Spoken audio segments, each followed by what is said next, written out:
gunung es di kutub yang mulai mencair, air laut yang naik, pulau-pulau kecil tenggelam, belum lagi cuaca ekstrim, banjir besar, badai ini, badai itu.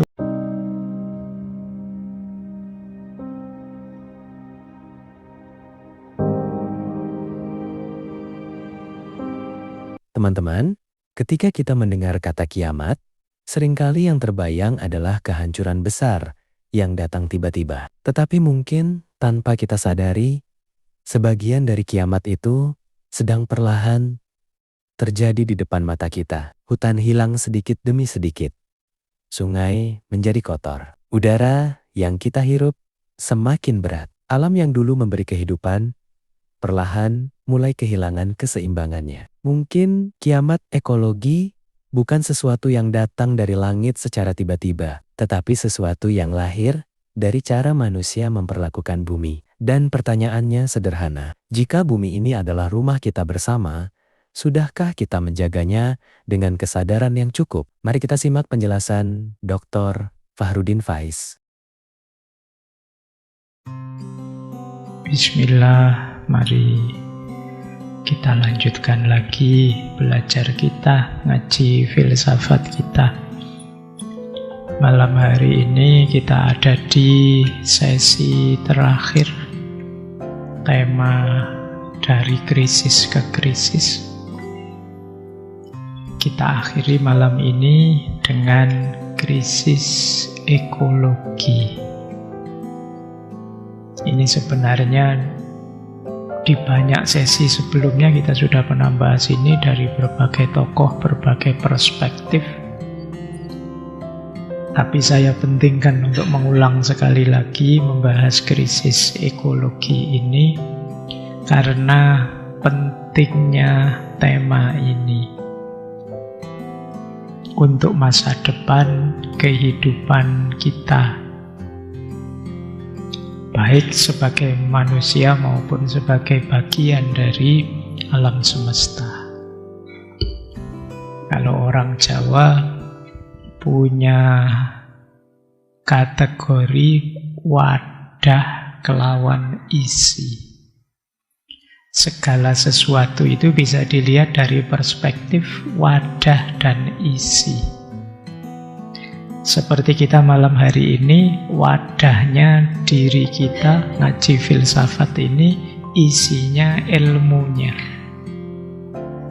Kemudian kayak laptopmu itu ya wadahnya itu casingnya yang luar, isinya datamu. Apa saja bisa dilihat dari aspek wadah dan isi ini. Yang dua-duanya sama-sama penting. Nanti kalau masuk ke agama nanti ada syariat dan hakikat. Ini seperti wadah dan isi. Dulu waktu kita membahas neosofisme kan dijelaskan bagaimana syariat tanpa hakikat itu ya seperti wadah yang tidak ada isinya, hanya bungkusnya saja. Atau sebaliknya, hakikat tanpa syariat, isinya saja tapi tidak ada bungkusnya, juga kehilangan manifestasinya, tidak wujud pada akhirnya. Kayak ngaji ini, ayo sisakan ilmunya saja, ngajinya dibuang, ya tidak jalan. Kaliannya tidak ada, tidak jalan. Jadi wadahnya penting, isi juga penting. HP ini ya casingnya, bungkusnya, LCD-nya ya penting, datanya juga penting. Tidak ada bungkusnya, tidak ada luarnya, LCD-nya dan lain-lain ya, datanya tidak akan ada wadahnya. Tapi wadah saja tidak ada datanya, ya buat apa? Logika ini nanti bisa juga dimasuk lebih dalam, bagaimana nanti kalau sudah ketemu manusia, manusia itu unik. Manusia itu dia bermain sebagai wadah sekaligus isi. Ini agak dalam ya, kapan-kapan saja dibahas. Termasuk bagaimana man arofa nafsahu faqad arofa rabbahu. Allah itu di dalam apa di luar, apa meliputi atau apa dan sebagainya. Termasuk nanti dihubungkan dengan alam. Kalau dihubungkan dengan alam, bisa kita baca sederhana, alam ini, bumi ini wadah kita. Kita sebagai isinya. Meskipun juga tidak sesimpel itu. Bisa juga nanti kita yang mewadahi alam. Kalau dalam istilah Jawa kita itu ya jagat besar sekaligus jagat kecil. Nah, ini materi-materi khusus kalau orang Jawa menyebutnya ilmu kasepuhan. Karena kalian belum sepuh, nanti saja ya materinya ini. Kita masuk ke kegelisahan ekologis. Kita kembali ke sini. Jadi memang problem ekologis ini jadi keprihatinan kita semua. Kita lihat ya dulu. Saya rangkum dari beberapa sesi kita dulu ketika membahas ekologi. Ada satu istilah menarik. Dulu tahun 2006 itu ada satu film dokumenter. Itu yang jadi pembuatnya wakil presiden Amerika zaman itu Al Gore. Dia membuat satu film dokumenter yang judulnya An Inconvenient Truth. Kebenaran yang tidak menyamankan, kebenaran yang menggelisahkan, kebenaran yang membuat kita tidak nyaman. Tapi mau gimana lagi, faktanya begitu.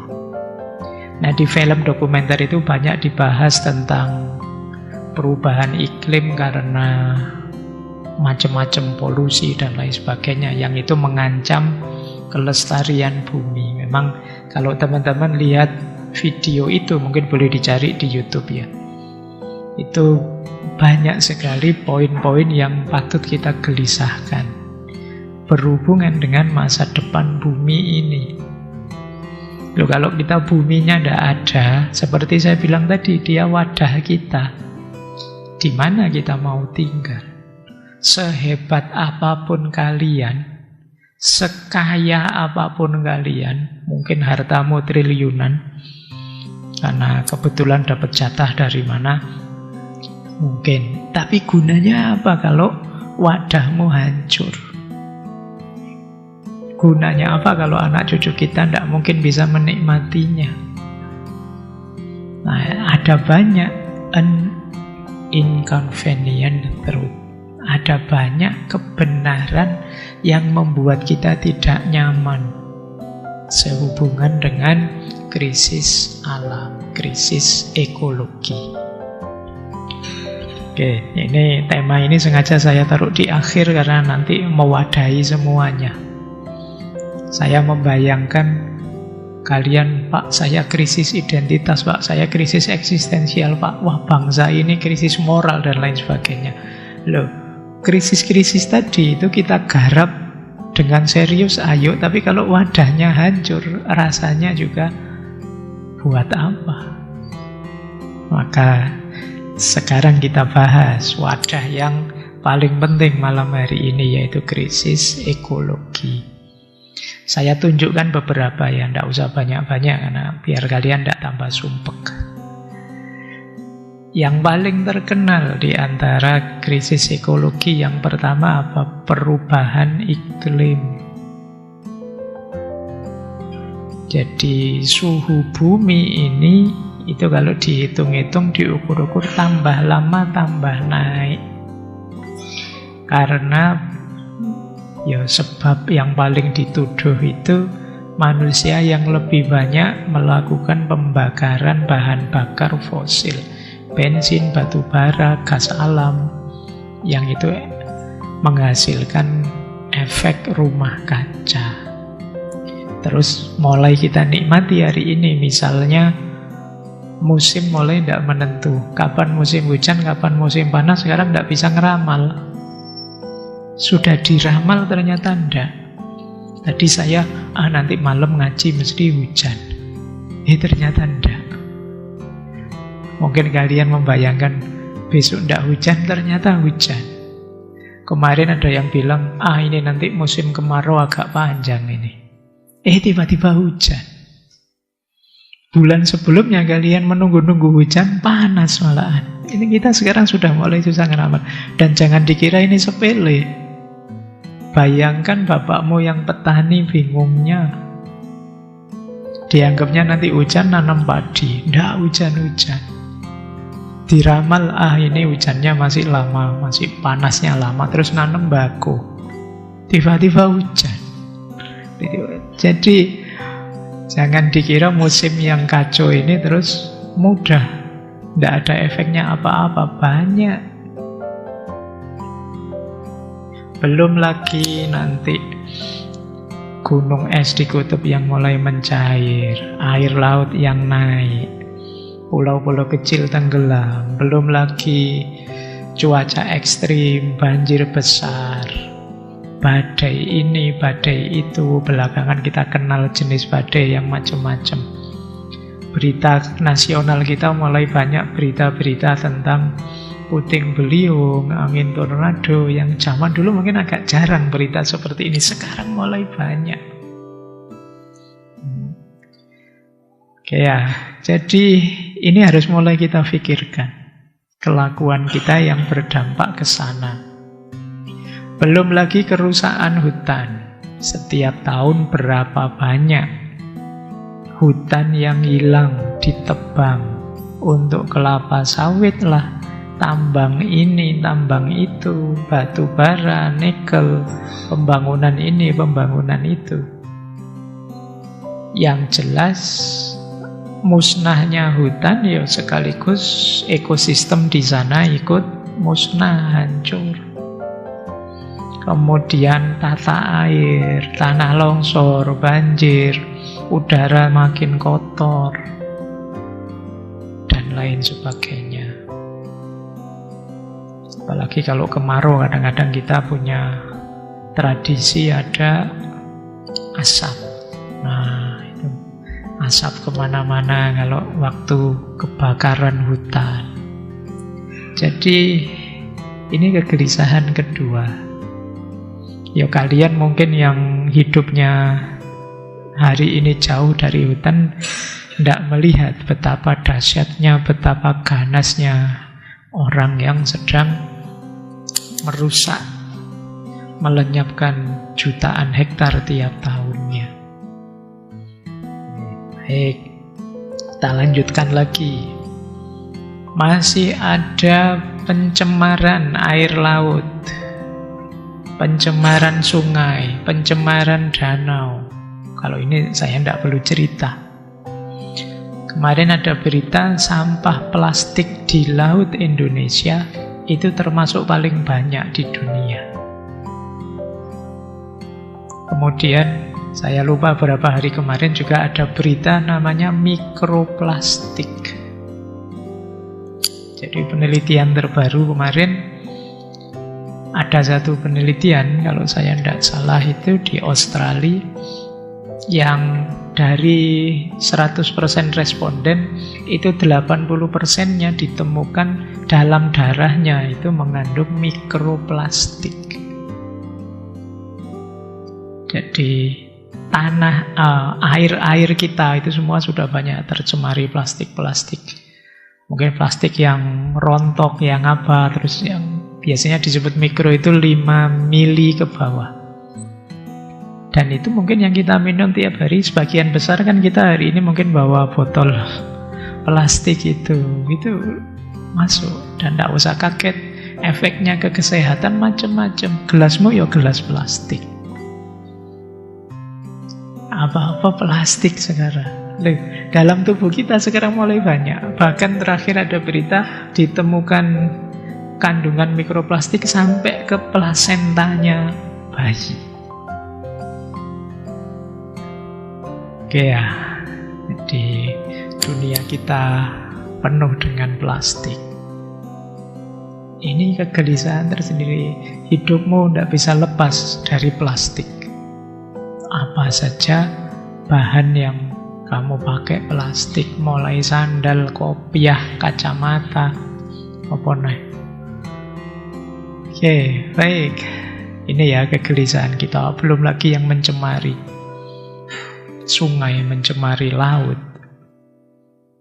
Dulu mungkin teman-teman pernah lihat ya, kapan itu yang seekor penyu yang dari hidungnya bisa ditarik sedotan, bekas sedotan itu masuk ke tubuhnya. Oke, an inconvenient truth. Kebenaran yang membuat kita tidak nyaman. Belum lagi polusi udara, krisis energi. Jakarta, Delhi, Beijing, penelitian terakhir itu masuk dalam kota dengan udara paling tercemar di dunia. Oke, ya wis, ini tidak saya lanjutkan, teman-teman sudah merasakan sendiri efeknya. Terus masih ada lagi yang juga sering digelisahkan, kepunahan banyak spesies. Banyak hewan dan tumbuhan pelan-pelan punah. Harimau Sumatera, badak Jawa, orang hutan itu terancam punah.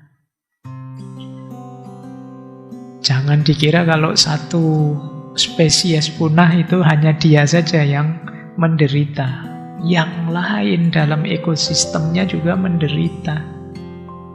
Karena di ekosistem itu kan semuanya punya peran. Ketika satu link dalam ekosistem ini hilang, jangan dikira terus hanya yang hilang itu saja yang musnah. Kadang-kadang kita juga kena efeknya. Kemarin ada berita yang mungkin kalian tidak akan ketemu lagi, yaitu kunang-kunang. Kunang-kunang sudah mulai punah hari ini. Padahal itu menginspirasi banyak sastrawan untuk bikin puisi, dan itu manfaatnya juga banyak untuk ekosistem. Zaman dulu simba-simba kita itu mungkin sadar betapa pentingnya kunang-kunang biar kita tidak sembarangan. Itu dulu kalau saya kecil, kunang-kunang itu dipersepsi sebagai kukunya orang mati. Kalian nanti gituin ya, jangan macam-macam sama kunang-kunang, ini kukunya orang mati loh, makanya menyala gitu. Itu mungkin sih ada kearifan bahwa ini dia punya peran besar dalam ekosistem. Nanti setelah ini kalian googling ya, apa perannya kunang-kunang dalam ekosistem. Ternyata besar. Itu yang membuat terus disakralkan. Nanti ada banyak perspektif tentang bagaimana nenek moyang kita mensakralkan banyak hal di alam yang kemudian berdampak justru lestarinya alam. Kemudian pernah ada cerita kalau di Amerika itu ada satu taman namanya Yellowstone. Di sana pernah ngalami serigala punah. Kita kan benci serigala, kamu anggap ganas. Tapi punahnya serigala, efeknya apa? Membeludaknya rusa. Membeludaknya rusa, efeknya apa? Habisnya tanaman-tanaman di sekitar sungai. Ketika tanaman di sekitar sungai habis, yang terjadi apa? Kekuatan tanahnya menurun, gampang longsor. Ketika dia gampang longsor, yang kena imbasnya siapa? Manusia. Oke ya. Jadi kalian mungkin senang, wah serigala jahat, wah sudah tidak apa-apa musnah. Ternyata efeknya besar. Kalau di Australia hal yang sama terjadi, cuma yang membeludak adalah kelinci. Kelinci membeludak, ya tanaman-tanaman habis, jadi gundul, dan nanti efeknya juga ke tanah. Apalagi tikus. Kalian mungkin nganggap tikus itu menyebalkan sekali. Saya tahu di kos-kosanmu banyak. Nah ya. Tapi jangan dikira perannya tikus itu hanya mengganggumu. Kalau tikus sama sekali musnah, tetap nanti tidak seimbang. Mungkin ada banyak efek-efek binatang-binatang kecil yang jadi mangsanya tikus, jadi membeludak, lebih bahaya buat. Jadi, oke ya, baik. Ini kepunahan spesies. Kalian membayangkan kepunahan spesies itu kan binatang-binatang langka. Jangan dikira itu. Ketika misalnya tikus habis, berarti binatang-binatang seperti ular dan lain-lain yang tikus jadi mangsanya, dia akan juga kena imbasnya. Termasuk kemarin saya baca itu, tikus itu juga punya peran menggemburkan tanah. Oke, baik. Kepunahan spesies. Belum lagi efeknya krisis ekologi terhadap kemanusiaan. Bayangkan kalau alam rusak, petani juga kesulitan, penduduk pesisir juga kesulitan, sumber daya air, tanah, energi terancam. Pada akhirnya yang terancam juga manusia. Krisis ekologi pasti akan mengimbas ke krisis ekonomi, krisis sosial, dan juga krisis moral. Krisis-krisis sebelumnya bisa lahir semua karena krisis ekologi. Ini sebenarnya sudah banyak diceramahkan di mana-mana. Bulan ini saja saya 3 atau 4 kali bicara tentang ekologi. Jadi cuma saya merasa kesadaran kita mungkin levelnya masih kesadaran seminar.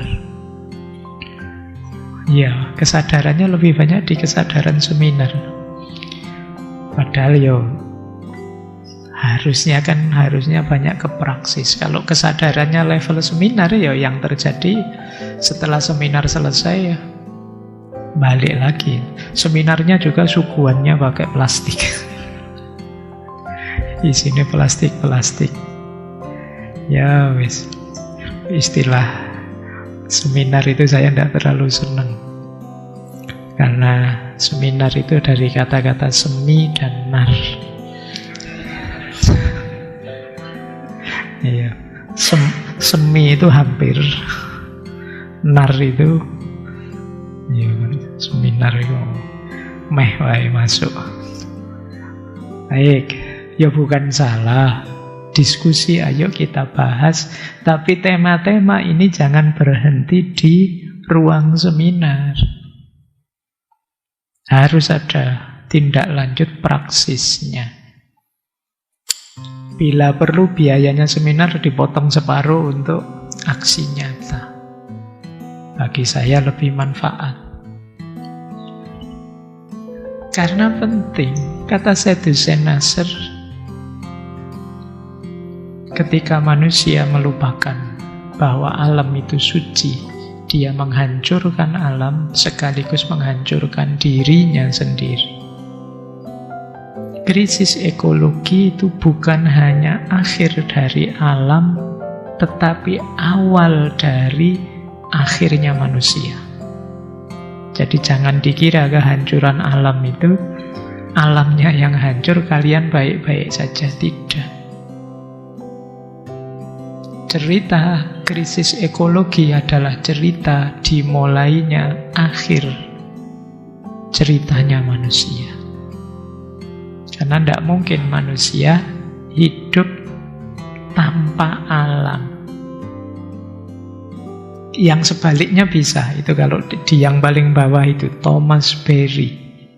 Ini ahli ekoteologi Katolik. Kata dia, bumi akan tetap ada, kitalah yang mungkin tidak ada, tidak bertahan. Jadi tidak ada kita, bumi tetap ada. Meskipun bumi ini bencana kah, tsunami kah, apakah, buminya kan tetap ada. Yang hancur siapa? Kita. Maka kata Thomas Berry, bumi akan tetap ada, kita yang mungkin tidak ada, tidak bertahan. Akhir umat manusia bisa jadi datang dari berakhirnya rasa hormat kita terhadap bumi. Ya. Ini Thomas Berry. Ditegaskan lagi oleh Vandana Shiva. Apa yang kita sebut keruntuhan ekologi bukanlah peristiwa alamiah. Itu akibat kesombongan manusia. Ketika keseimbangan sakral kehidupan dihancurkan, maka kiamat bukan lagi nubuat ilahi, tetapi konsekuensi. Maksudnya sifat kiamat bukan, kita tahu besok bumi ini kiamat. Tapi kalau kelakuan kita serusak itu terhadap alam, kemungkinan sebabnya kiamat itu adalah konsekuensi. Konsekuensi dari perbuatan kita. Kitalah yang mancing kiamat. Tidak sekedar wahyu nubuat ilahi, tidak sekedar kabar dari Allah besok kiamat.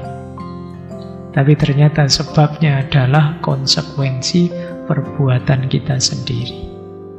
Mungkin melalui bencana-bencana alam akibat ulah kita, atau mungkin jangan-jangan melalui karya kita sendiri. Saya membayangkan kalau tiba-tiba perang nuklir misalnya, ya sudah, selesai. Innalillahi. Apalagi semua yang punya nuklir terus ngamuk perang, selesai. Kita tinggal tahlilan saja. Jadi konsekuensi dari perbuatan kita sendiri. Baik, dan sudah diramal dalam Al-Quran jelas ya. Ini ayat kalian hafal sekali. Dzoharul fasadu fil barri wal bahri bima kasabat aydin nas. Sungguh telah tampak kerusakan di darat dan di laut disebabkan oleh perbuatan tangan manusia. Kalimat selanjutnya dari ayat ini, liyudhiqahum ba'dalladzi amilu. Allah ingin mereka merasakan sebagian dari akibat perbuatan mereka. Mungkin ada yang tanya, Pak, Allah itu kan maha kuasa. Apa tidak bisa Allah itu membuat bumi ini, alam ini baik-baik saja meskipun manusia angkara murka? Ayat ini langsung menjawab, karena Allah tahu manusia itu tukang ngeyel. Mestikan terus, kan Allah maha kuasa, Allah katanya sayang dengan kita, masa kita dikasih bencana, kita dikasih. Jawabannya di ayat ini, liyudhiqahum ba'dalladzi amilu. Supaya manusia merasakan sebagian dari yang mereka, ini masih sebagian loh ya. Kalau Allah kejam, segala keburukanmu dibalas tuntas dengan efeknya, sudah hancur bumi ini. Allah masih sayang dengan kita, belum diberi efeknya semuanya, tapi ditunjukkan beberapa efek. Termasuk lahir banjir, mungkin ada ketidakseimbangan ini, itu hidup kita jadi kesulitan, sengsara, bencana ini, bencana itu masih baru ba'dalladzi amilu. Sebagian dari yang mereka lakukan. Biar mereka sadar yang dilakukan itu salah. La'allahum yarji'un. Semoga setelah mereka ditunjukkan beberapa kerusakan efek perbuatan tangan mereka, semoga mereka kembali, semoga mereka sadar terus kembali ke jalan yang benar. Jadi ini ayat ini menunjukkan 3 hal sekaligus. Yang pertama, banyak kerusakan akibat kelakuan kita di muka bumi ini, dan Allah mengizinkan kerusakan itu terjadi meskipun hanya sebagian, demi agar manusia sadar kembali ke jalan yang benar, merevisi kelakuan-kelakuannya yang negatif. Baik, kita lanjutkan ya, karena malam ini kita akhiri dengan tanya jawab nanti. Dalam pembahasan tentang krisis-krisis ekologi, secara umum tertuduhnya adalah manusia. Ya sederhana sih, karena manusia adalah makhluk yang sadar dan makhluk yang diberi kebebasan oleh Allah. Jadi manusialah yang ingin baik bisa, ingin buruk bisa, ingin patuh bisa, ingin ingkar bisa. Itu manusia. Dan manusia yang oleh Allah diberi amanat menjadi khalifah di muka bumi. Maka banyak kerusakan memang biang keladinya manusia. Manusialah masalahnya. Ini kan sebenarnya para malaikat sudah meramalkan itu. Malaikat waktu kita oleh Allah dijadikan khalifah, para malaikat protes. Qalu ataj'alu fiha ma yufsidu fiha wa yasfikud dima. Ya Allah, kok engkau jadikan khalifah? Padahal mereka ini nanti mesti ngerusak dan akan mengalirkan darah, saling berbunuhan di antara mereka. Mungkin malaikat sudah membaca, alah profilnya kayak gitu, mesti wes itu. Sudah ngerti tipe kita. Meskipun Allah karena sangat cinta dengan kita, terus Allah menjawab, ini a'lamu ma la ta'lamun. Aku tahu yang engkau tidak tahu. Ini bagi saya jawaban jawaban cinta. Sama kayak kita kalau pasangan kita atau pacar kita dikritik ke orang, pacarmu itu begini, terus kita kan tidak terima. Aku lebih ngerti pasanganku. Allah juga begitu. Ini a'lamu, aku lebih tahu kok. Itu jawaban cinta. Ini menunjukkan Allah memang sangat cinta dengan kita. Sebagaimana kalau kita ada keluarga kita, siapa yang kita cintai dikritik orang, kan kita tidak terima. Terus kita bilang, aku lebih tahu, kalian ngerti apa. Baik, apa sih kelakuan manusia yang sering jadi biang keladi problem ekologis ini?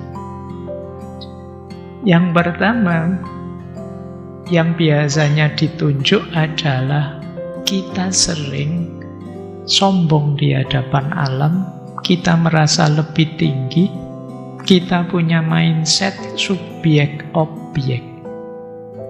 Sayalah subjek, alam itu objek. Kalau saya sedang berhadapan dengan pohon, saya melihat saya orang yang melihat, pohon itu objek yang saya lihat.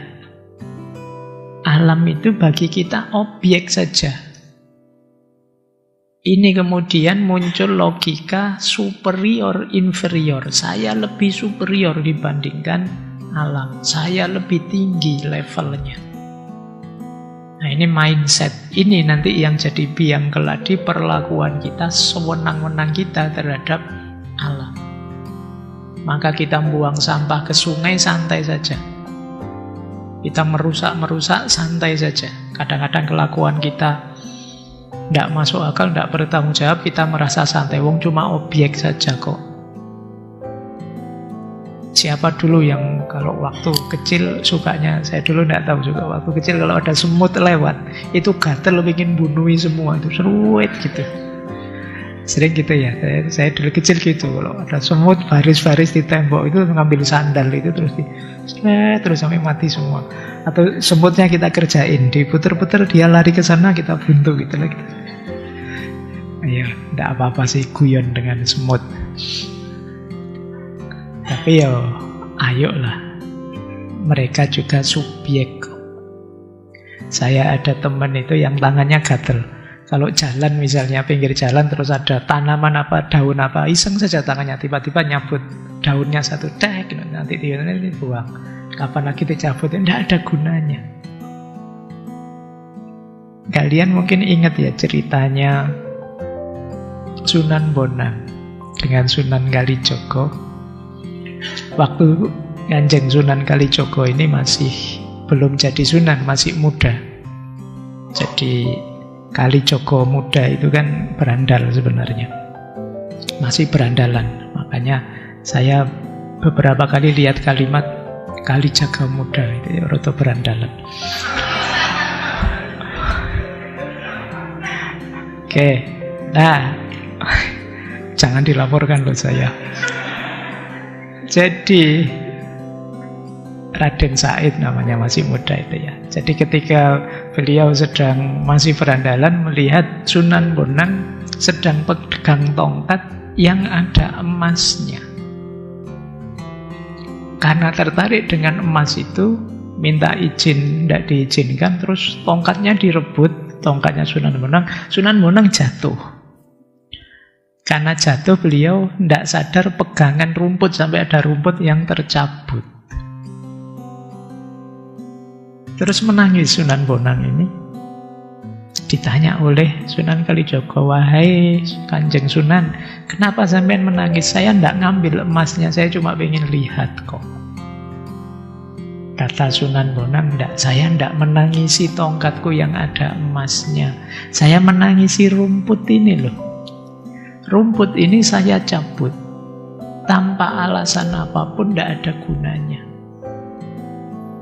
Saya melanggar haknya untuk hidup tanpa ada kepentingan apapun, dan beliau menyesalnya di situ. Jadi makanya bukan berarti tidak boleh nyabut rumput. Ini jangan dijadikan alasan kalian males bersih-bersih nyabut rumput di belakang. Ayo, nanti alasan kasihan Pak makhluk hidup, tidak begitu. Ya, kalian khalifah yang mengendalikan keseimbangan ekosistemmu. Oke. Tidak apa-apa, ada iklannya.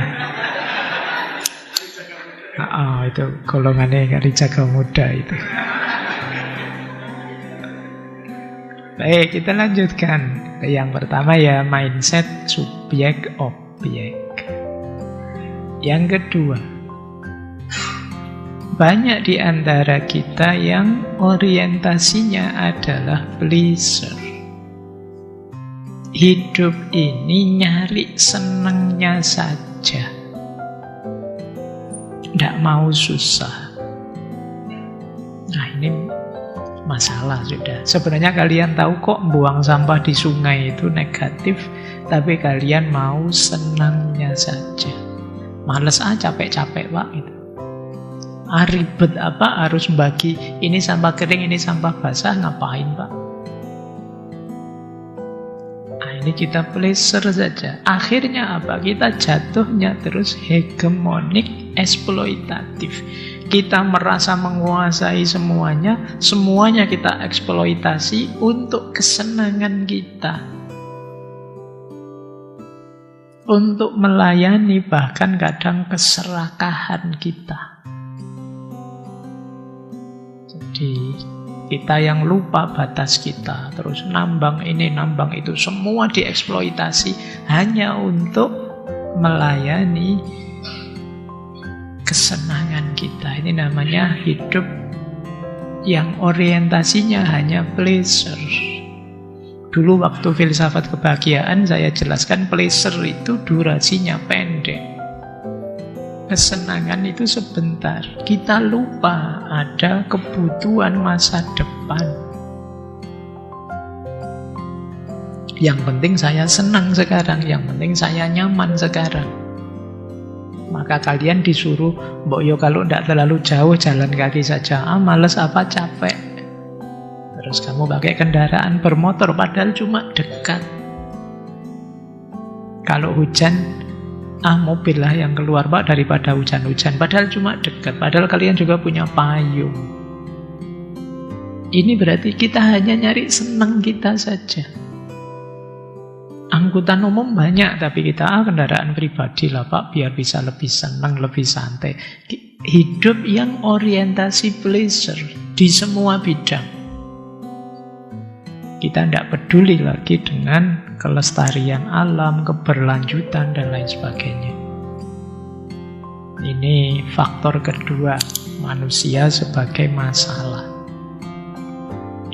Yang ketiga, ada lagi kelompok orang jenis ini. Kelompok apatis. Kelompok cuek. Alah mas, bahas gitu-gitu ruwet saja. Cuek. Dianggapnya tidak ada hubungannya sama aku. Ya kalau Allah nakdir bencana, ya bencana lah Pak. Kalau Allah tidak nakdir, ya tidak. Fatalistik. Ignorance. Ignorance itu cuek. Kita melakukan apapun kalau sudah waktunya kiamat, ya kiamat lah Pak. Wong ini kiamat sudah deket loh Pak, kok tidak boleh seneng-seneng gimana? Nanti diskusi apa sebentar-sebentar. Alah, tidak usah serius-serius dibahas, sebentar lagi kiamat. Tidak usah capek-capek mikir negara lah, mikir apa, sebentar lagi kiamat. Ya kalau mikirnya begitu, itu fatalistik namanya. Wong sejak dulu kan bolak-balik ramalan kiamat kan juga meleset toh. Dulu 2012 semua orang hampir yakin itu kalau mau kiamat itu. Hasilnya ya cuma film 2012. Film kiamat, kiamatnya tidak jadi. Macam-macam orang meramalkan kiamat, ya tidak jadi. Kita tidak tahu kapan itu kiamat. Nah, nanti ini cara berpikir ini banyak dimanfaatkan oleh orang-orang fatalistik, orang ignorance yang sudah tidak peduli lagi, sudah cuek. Ya, ini 3 karakter yang membahayakan untuk alam. Mindset yang subjek-objek, orientasi nyari senang saja, dan sikap mental yang apatis, ignorance. Ada lagi satu. Kalau ini dari Aldo Leopold. Dulu silakan dicari ngaji filsafat, entah sesi berapa, di tema land ethic. Istilah dari beliau frontier mentality. Mentalitas perbatasan. Maksudnya begini, kita manusia menganggap alam itu sebagai perbatasan atau frontier yang harus ditaklukkan, dieksploitasi, dijadikan sumber daya untuk hidupnya manusia. Jadi kalau ada alam kok belum terjamah manusia, kita menyebutnya itu masih alam liar. Harus dijinakkan, harus dimanfaatkan oleh manusia. Dia baru kita sebut produktif, bermanfaat kalau sudah jadi tambang, kalau sudah jadi perumahan, kalau sudah jadi. Ini namanya frontier mentality. Jadi mentalitas perbatasan. Ini mungkin logika diawali zaman penaklukan dulu. Jadi sebelum dijamah oleh manusia, orang menyebutnya itu lingkungan yang belum beradab. Belum maju. Maju itu kalau sudah di situ dibangun macam-macam oleh manusia, jadi tambang, jadi perumahan, dan lain sebagainya. Ini namanya frontier mentality. Muncul keyakinan bahwa kemajuan, pertumbuhan itu harus didorong terus dengan menaklukkan batas-batas yang baru. Hutan, laut, bahkan sekarang frontiernya, batasnya meluas sampai luar angkasa. Sampai kemarin mau ke Mars lah, mau kemana lah. Nah, ini namanya frontier mentality. Menganggap bahwa sesuatu itu maju dan tumbuh dan beradab kalau sudah disentuh oleh manusia, kalau sudah dikelola oleh manusia. Kalau masih jadi dirinya sendiri masih belum disebut maju. Oke. Jadi kalau ditambah ini berarti ada 4. Ada mindset subjek-objek, ada orientasi pleasure, Ada mental apatis dan frontier mentality. Merasa bahwa sentuhan manusia lah yang membuat alam jadi maju, jadi tumbuh. Sebelum disentuh, kita menyebutnya masih liar. Oke, baik. Jadi itu penyakit-penyakitnya yang kita hadapi hari ini. Sekarang kita cari, ya coba kita jelajahi perspektif-perspektif yang mungkin untuk jadi solusi krisis-krisis ekologi tadi. Seperti pengalaman kita ngaji filsafat, ya ada banyak sekali teori yang sudah kita bahas juga di ngaji. Malam hari ini mungkin semacam rangkumannya. Yang pertama, ini dalam Islam ya. Islam melihat alam di hadapan manusia secara lebih utuh. Kita itu oleh Allah diturunkan ke bumi. Yang pertama, berhadapan dengan alam itu sebagai amanah. Jadi alam di sekeliling kita itu amanah. Jadi tugas kekhalifahan, kita mengkhalifahi alam, punya tanggung jawab menjaga harmoni, keseimbangan, kemakmurannya. Alam bagi kita itu amanah. Berarti siapapun yang sembarangan perlakuannya terhadap alam, apalagi jadi sebab rusak hancurnya alam, tergolong orang yang tidak amanah. Meskipun mungkin ibadahnya lengkap, formalitas beragamanya tinggi, tapi kalau dia tidak peduli dengan lingkungannya, dengan alamnya, ya dia sedang melupakan amanat Allah yang satunya. Tidak hanya sebagai hambanya, tapi sebagai khalifahnya. Jadi alam di depan kita itu amanah. Yang kedua, alam di depan kita itu hajah. Hajah itu kebutuhan. Kita memerlukan alam semesta di sekeliling kita, lingkungan kita untuk hidup. Tanpa dukungan alam, kita tidak akan mungkin bisa hidup. Maka kita perlu, kalau kita rusak, kita hancurkan, ya kita sedang menghancurkan sumber kehidupan kita.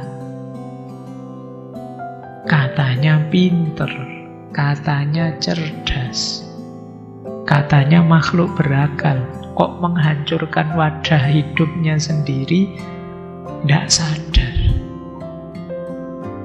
Jadi makna alam di depan kita yang kedua itu hajah, kebutuhan. Nah, ada relasi yang ketiga.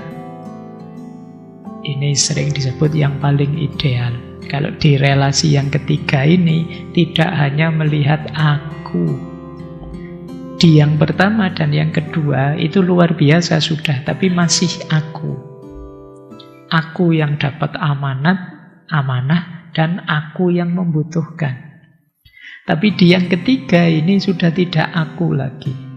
Relasinya namanya mahabbah. Kita dengan alam itu hubungannya namanya cinta. Kata-kata cinta alam ini mungkin teman-teman yang pernah ikut pramuka masih hafal ya. Dasa Dharma pramuka, cinta alam. Meskipun ya kalian hafalnya di kalimat saja. Jadi cinta itu berarti aku tidak egois mikir kepentinganku dan tugasku saja. Aku juga memikirkan alam sekelilingku, kebutuhannya, nilainya aku hargai. Kepentingan kehadirannya aku akui. Ini namanya mahabbah, mencintai. Baik, jadi kalau urusan cinta kalian mungkin lebih ahli ya, secara teori tapi saatnya dipraktekkan. Ya, saatnya kalau kalian keluar-keluar melihat semesta di sekelilingmu, nyatakanlah cintamu padanya. Aku mencintaimu, aku menyayangimu terhadap apa saja yang ada di sekelilingmu. Gunakan, kalau dalam Islam ada istilah Ainur Rohmah. Ainur Rohmah itu kacamata penuh kasih sayang. Kacamata penuh kasih sayang itu melihat apa saja, kalian tidak egois membunyikan kepentinganmu, kebutuhanmu, sudut pandangmu, tapi kalian bertanya apa yang terbaik yang bisa aku berikan padanya. Ini namanya Ainur Rohmah. Kalau kata-kata apa yang terbaik yang membahagiakan dia. Kalau itu tindakan apa yang terbaik yang membuat dia gembira. Ini namanya Ainur Rohmah. Maka melihat alam pun lihatlah dengan Ainur Rohmah, dengan pandangan mata penuh cinta. Jadi sebelum engkau membuang sampah ke sungai, tataplah sungai itu dalam-dalam. Nyatakan cintamu padanya, nanti kamu tidak akan jadi buang sampah. Masuk pada yang dicintai aku lempari sampah. Masuk aku ngerusak pada yang aku nyatakan cintaku padanya. Ini hubungan mahabbah namanya. Meskipun tidak harus pakai teriak-teriak ya. Rasakan saja, hidupkan saja. Khawatirnya kamu nanti setelah ini keluar ada pohon-pohon. Wahai pohon, I love you. Wahai itu. Ayo. Tidak harus demonstratif itu, tapi tunjukkan lewat tindakanmu. Baik, jadi ini perspektif Islamnya. Nanti kita tengok lagi. Saya lanjutkan. Ada banyak sekali perspektif. Ini saya kutip sedikit-sedikit ya. Teman-teman lengkapnya ini semua ada di ngaji filsafat sebelumnya. Misalnya ada Arne Naes, Deep Ekologi. Teorinya Naes adalah mari kita sadari kita bagian dari alam. Ini tadi sudah banyak kita jelaskan ya. Kita ini bagian dari alam, maka rusaknya alam ya rusaknya kita. Ada hubungan timbal balik. Bukan kita di atas alam, tapi kita bagian satu paket di alam. Angkara murka kita akan berefek pada rusaknya alam, dan rusaknya alam pada akhirnya akan kembali pada kita.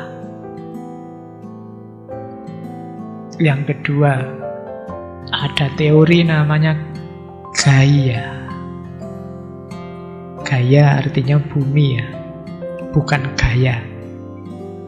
Tapi Gaia itu artinya bumi. James Lovelock dan Lynn Margulis. Mereka punya pandangan bahwa mari kita pahami bumi ini ya makhluk hidup, organisme raksasa yang ada mekanismenya. Kalau dalam Islam mungkin punya sunnatullahnya yang mengatur dirinya.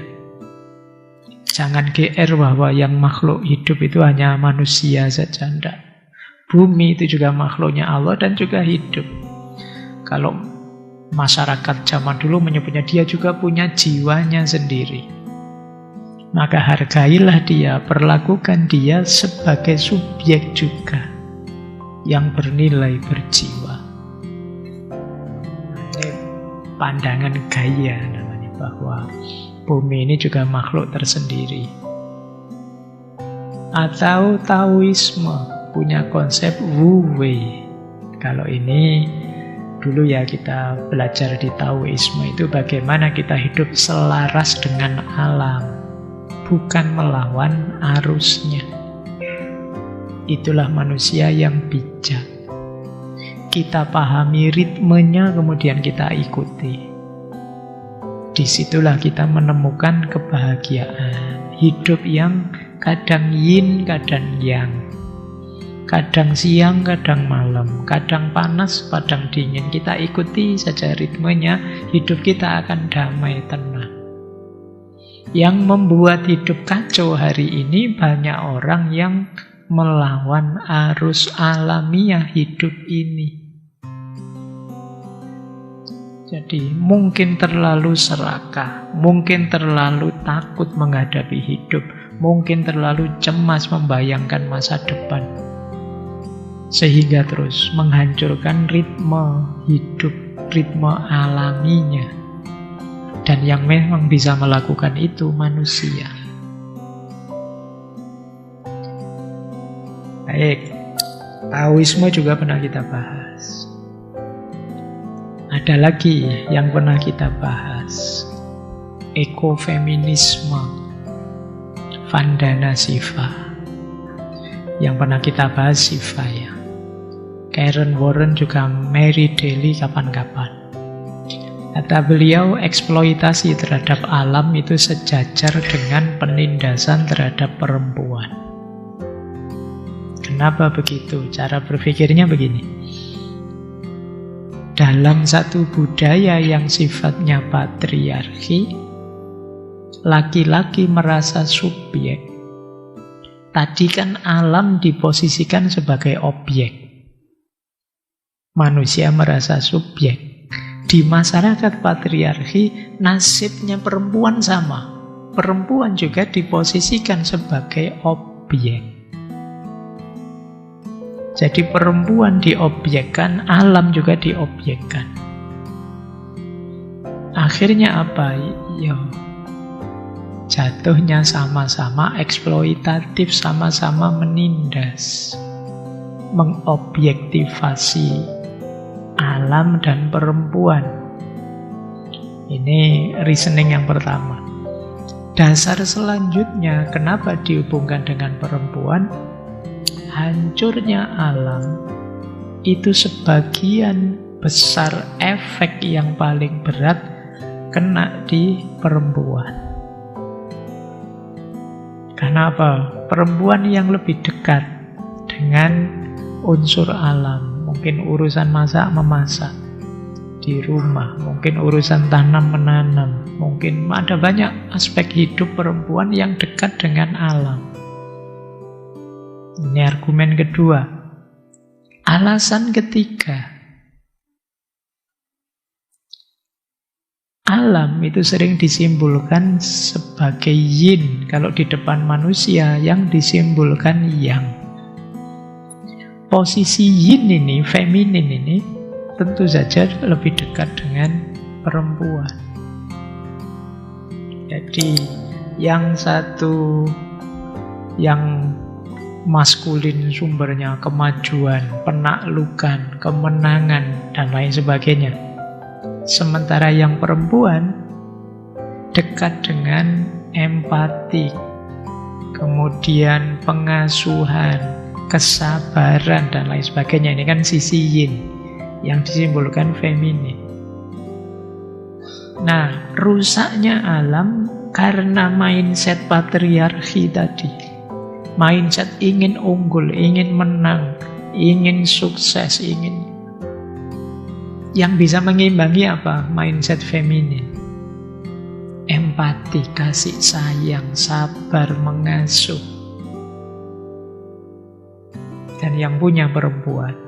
Ini ya, kalau dihubungkan dengan perempuan. Makanya bidangnya namanya ekofeminisme. Silakan yang tertarik, wacana-wacana hubungan antara rusaknya alam dengan feminisme. Ternyata dekat sejak awal tadi, ada beberapa perspektif. Baik, saya lanjutkan. Ini juga perspektif khas. Dulu pernah kita bahas ekosofi, Sayyid Hussein Nasr.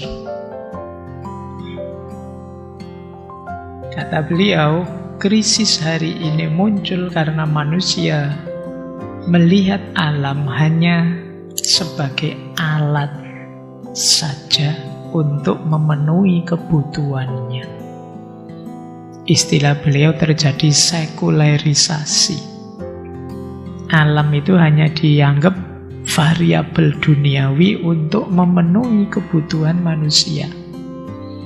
Yang ini berbeda dengan masyarakat zaman dulu. Masyarakat zaman dulu, mereka sangat menghormati alam. Mereka, dalam tanda petik, menganggap alam itu sakral, tidak boleh sembarangan. Kalau dalam Islam, alam adalah bagian dari ayat-ayat Allah. Tidak sekedar sumber daya untuk dimanfaatkan manusia. Dia ayat, kita bisa belajar ngambil iktibar dari sana. Jadi ini gaya Syed Hussein Nasr dengan ekosofinya. Berarti kalau ada orang merusak alam, dia sedang melecehkan ayat-ayat Allah. Kalau kalian marah ada orang melecehkan Al-Quran misalnya, itu ayat-ayat Allah qauliyah, harusnya kalian juga marah kalau ada orang merusak lingkungan, karena itu juga ayat-ayat Allah yang kauniyah. Sebenarnya kezaliman jenis apapun pada apapun itu sesuatu yang harusnya kalian marah, karena apapun itu hakikatnya ya ayat-ayatnya Allah.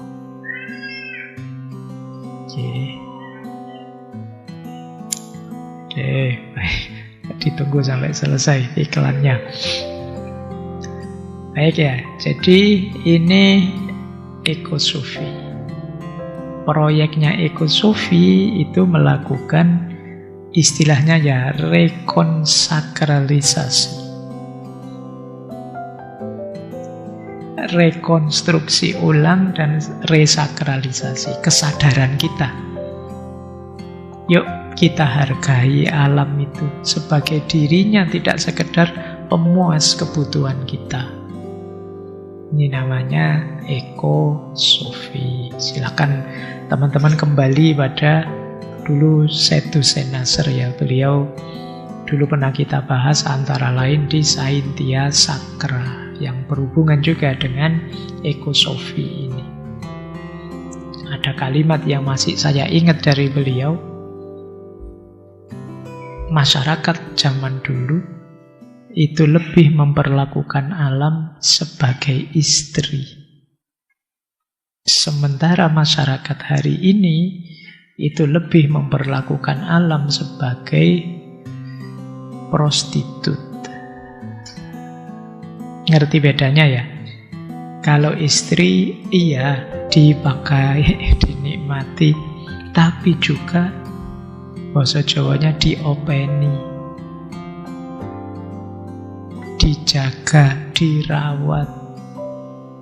Sementara kalau prostitut, ya dinikmati saja, terus tidak dipedulikan. Kita pada alam sering seperti perilakuan kita pada prostitut. Kita ya, tidak pernah kan kita ya. Tapi seperti itu kelakuannya orang pada prostitut.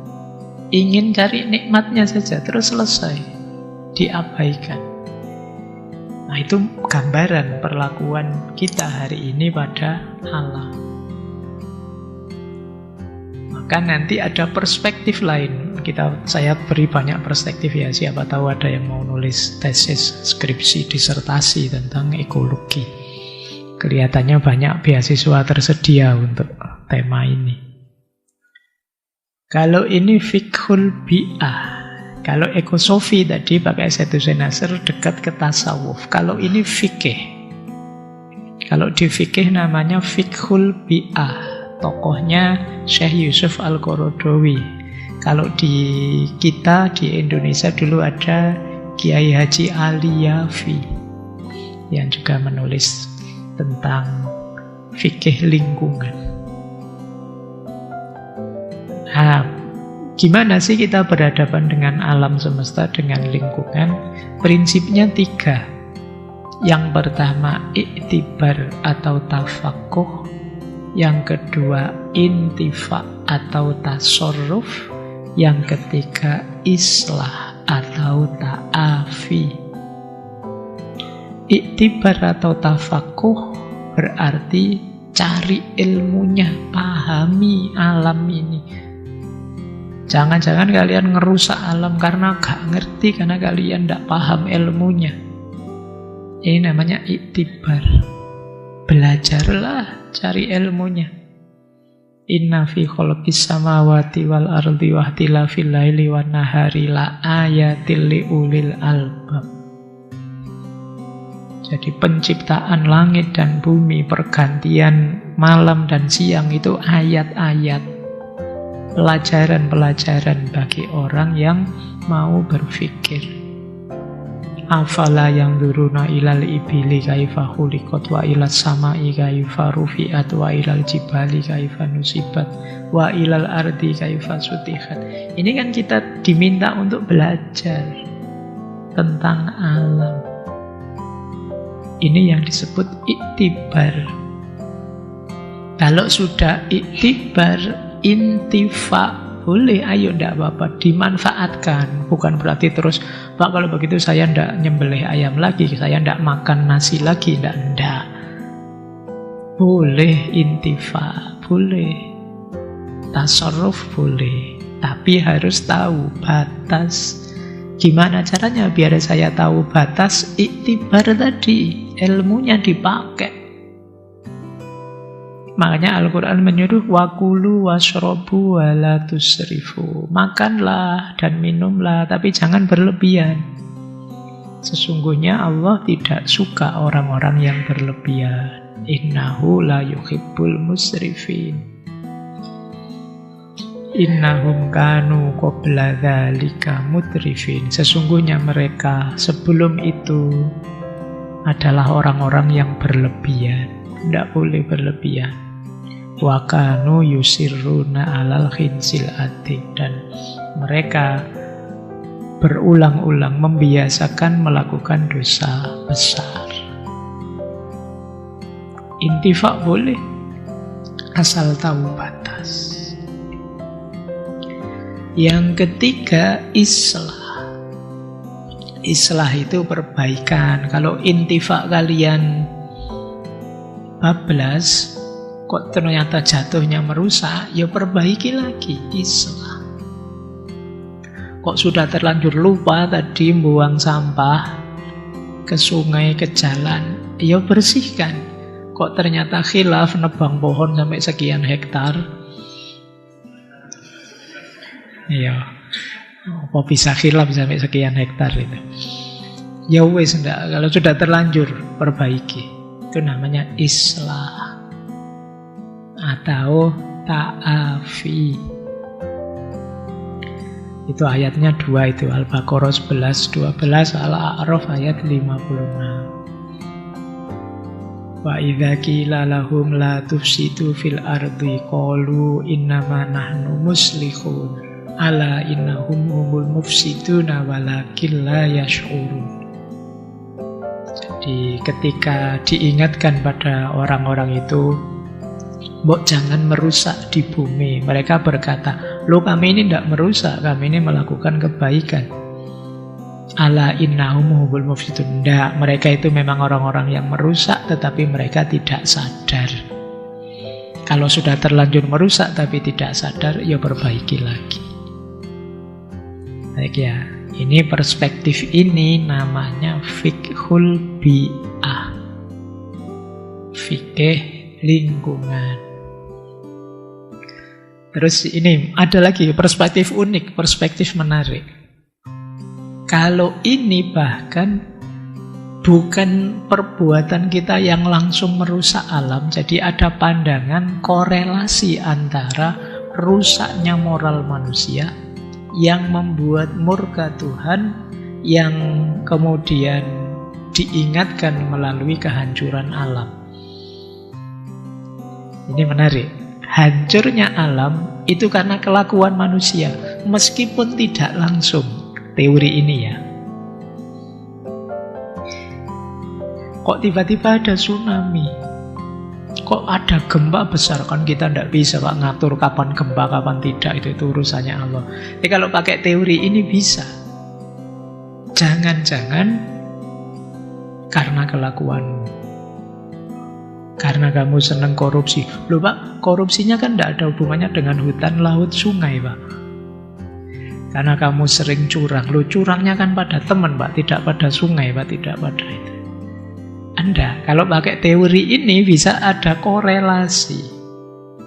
Nah itu saya contohkan 4 ayat itu dalam Al-Quran ya. Misalnya, dulu umatnya Nabi Nuh itu keras kepala, tidak bisa ditunjukkan kebenaran, suka kezaliman. Terus dihancurkan oleh Allah lewat banjir besar. Nabi Syuaib, umatnya korup, curang. Itu ada ayatnya saya sertakan ya. Terus dihancurkan oleh Allah dengan gempa yang menggelegar dan mematikan.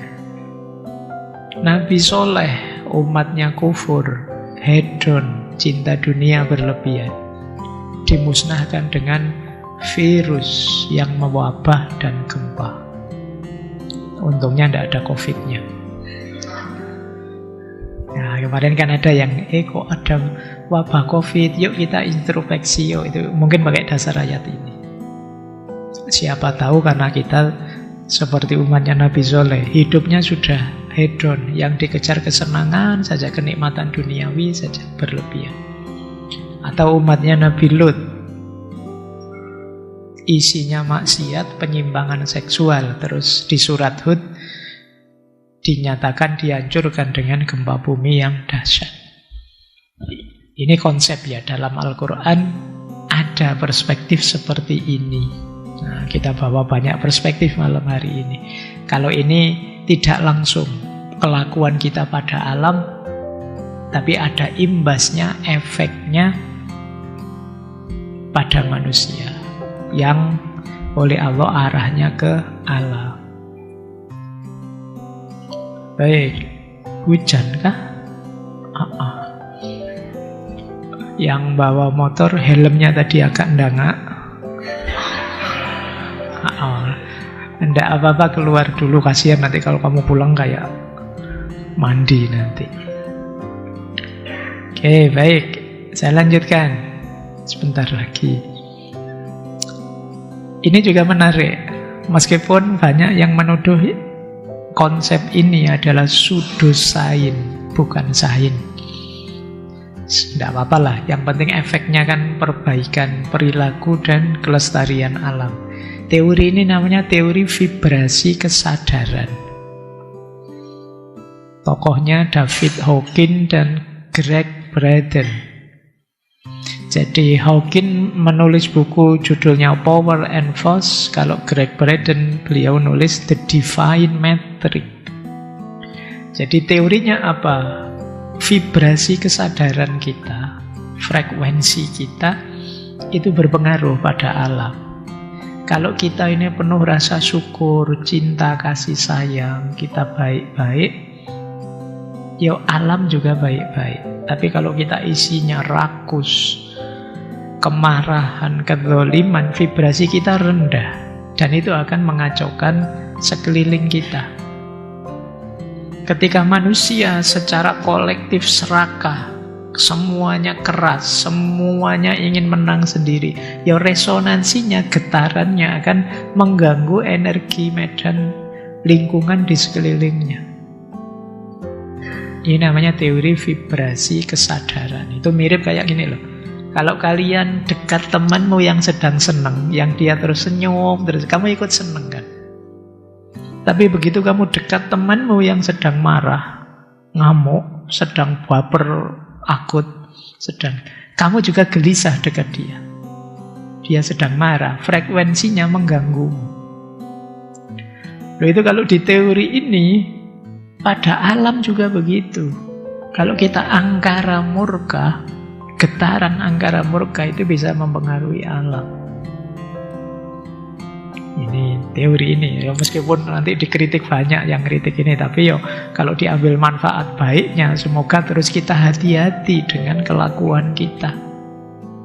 Efeknya bisa merusak ke sekeliling. Siapa yang kalau marah mukul-mukul misalnya, loh itu kan ekosistemmu terganggu di sekeliling. Kalau kamu mukul-mukul nanti pohon-pohon dipukuli, daun-daun kamu cabuti semua, kamu itu bisa. Kucing tidak ngapa-ngapain ditendang misalnya. Loh itu ya contoh sederhananya begitu. Nah, ada satu contoh yang sering sekali dibahas orang, meskipun ya kontroversi pro kontra. Mungkin teman-teman pernah baca penelitiannya Masaru Emoto tentang air. Yang dia neliti, melakukan eksperimen air, yang satu air itu dibaca kata-kata yang penuh kasih sayang, penuh cinta, yang satu air ini diperdengankan terus kata-kata kebencian. Mungkin air yang satu dikasih kalimat I love you, I miss you, yang satu dibisu-bisui terus. Loh itu ternyata setelah diteliti kristalnya gambarnya beda. Kristal air yang dikasih kalimat-kalimat indah itu kristalnya lebih indah, terbentuk secara indah. Kalau yang pakai kata-kata kotor, dia juga tidak bentuk kacau. Ini gambaran gampangnya ya, teori vibrasi kesadaran. Jadi ini yang makanya saya pakai kalimat perspektif alternatif. Ada banyak jalan kita bisa melihat, mencari strategi bagaimana mengatasi krisis ekologi tadi. Ada lagi, kalau ini yang paling terkenal, kearifan spiritual. Seperti tadi saya contohkan ya, bagaimana simbah-simbah kita, nenek moyang kita begitu peduli, menganggap sakral dalam tanda petik. Sakral itu tidak harus kemudian disembah, tapi dihormati. Itu. Ya sakral itu artinya suci, tapi kan tidak selalu disakralkan berarti disembah. Dihormati. Ya kayak kalian kalau di habis wudhu terus mau naik ke masjid kan ada tulisannya batas suci. Bukan berarti kan kamu terus nyembah tegelnya atau keramiknya kan. Maksudnya mulai dihormati, dihargai. Masjid ini suci loh, sakral. Bukan berarti kalian nyembah masjid kan. Tapi kalian hormati. Kalian tidak sembarangan kalau sudah masuk masjid. Hal yang sama lakukan pada alam. Kalimat sakral ini menarik ya. Kan ada yang kemarin menafsirkannya sakral berarti disembah, tidak juga. Maka kalian cium tangan menghormati gurumu itu bukan berarti nyembah gurumu, tapi menghormati. Oke, nah kita punya di Nusantara ini ada banyak budaya-budaya yang mungkin bisa kita tiru bagaimana mereka menghargai alam. Ada kalau di daerah-daerah tertentu ada pamali-pamali, itu nanti hubungannya dengan alam. Kita punya suku-suku, misalnya ada Dayak, ada Baduy, ada Bali, termasuk Jawa dengan pandangan-pandangan kosmologisnya. Kalau ada gunung meletus di mana alam sedang marah loh. Itu kalau pakai paradigma modern mana bisa alam marah itu. Alam itu ya materi saja, gimana dia bisa marah? Enggak. Kalau di masyarakat tradisional bisa membaca seperti itu. Bahkan di Indian Amerika lama, tadi saya baca ada istilah Mitakuye Oyasin. Mitakuye Oyasin itu all my relation. Segala hal di sekeliling kita itu satu keluarga. Jadi kalau ada salah satu yang jahat, salah satu yang rusak, seluruh keluarga ikut terguncang. Nah, kita dengan alam juga begitu, satu keluarga. Baik, wah waktunya. Terakhir, langsung ke sini ya, setelah kita dialog. Pada intinya, tadi saya bilang, tidak ada gunanya kalau hanya teori-teori, kalau hanya konsep-konsep seminar-seminar. Apa yang harus kita lakukan? Ini dulu pernah kita bahas waktu kita bahas ekoliterasi, Fritjof Capra. Ayo kita gunakan seluruh tubuh kita ikut peduli terhadap krisis ekologi. Yang pertama head, pikiran, rasio. Yang kedua heart, hati, perasaan. Yang ketiga hand, tindakan, perbuatan. Dan yang keempat spirit, jiwa, kesadaran spiritual. Head, pikiran, ini kognitif. Yang kita lakukan apa? Cari ilmu. Jadi gunakan pengetahuan, ilmu, kesadaran kritis untuk memahami lingkungan. Belajarlah tentang perubahan iklim, belajarlah tentang penggunaan plastik, belajarlah tentang bikin rumah yang ramah lingkungan, belajarlah tentang kebiasaan-kebiasaan yang positif terhadap lingkungan. Itu head. Setelah itu heart, hatimu. Tumbuhkan empatik, rasa cinta, rasa peduli terhadap alam. Seperti tadi saya bilang, relasi paling tingginya ada di cinta. Rasakan indahnya alam, rasakan indahnya hutan. Ikutlah bersedih kalau ada perusahaan, ikutlah bersedih kalau ada sungai tercemar, ikutlah gembira kalau ada orang menanam pohon kembali, kalau ada alam yang jadi baik. Itu heart. Libatkan perasaan. Yang ketiga hand, kalau ini jelas ya. Ubah kesadaran ke dalam aksi nyata. Kurangi sampah, tanam pohon, hemat energi, ikutlah kerja bakti, bersihkan lingkunganmu. Itu hand. Kemudian spirit. Spirit itu mari kita sadari bahwa alam semesta dan kita ini satu kesatuan. Mari kita sadari bahwa kita mendapat amanah dari Allah untuk melestarikannya, memberi yang terbaik padanya. Mari kita sadari alam adalah cerminan Tuhan dan sekaligus ayat-ayat Tuhan. Inilah spirit. Jadi manfaatkan 4 aspek ini, terjunlah ke lapangan, jadilah agen-agen untuk menyelesaikan krisis-krisis lingkungan. Jangan diam saja. Kata Albert Einstein, dunia tidak akan hancur oleh orang-orang jahat, tetapi oleh mereka yang melihat kejahatan itu tanpa melakukan apapun. Loh Pak, kalau orangnya jahat semua kan nanti hancur juga enggak. Orang jahat itu pasti jumlahnya tidak sebanyak orang baik kalau dihitung. Cuma banyak orang baik itu diam, tidak ngapa-ngapain. Maka kata Einstein, dunia tidak akan hancur oleh orang jahat, tetapi justru oleh orang-orang baik yang diam saja ketika melihat kejahatan. Maka kalian semoga tidak termasuk yang ikut menghancurkan bumi ini meskipun dengan cara diam saja. Ketika melihat kerusakan dan perusakan, tentu saja berjuanglah, bertindaklah semampumu di ruang yang bisa kalian jalani.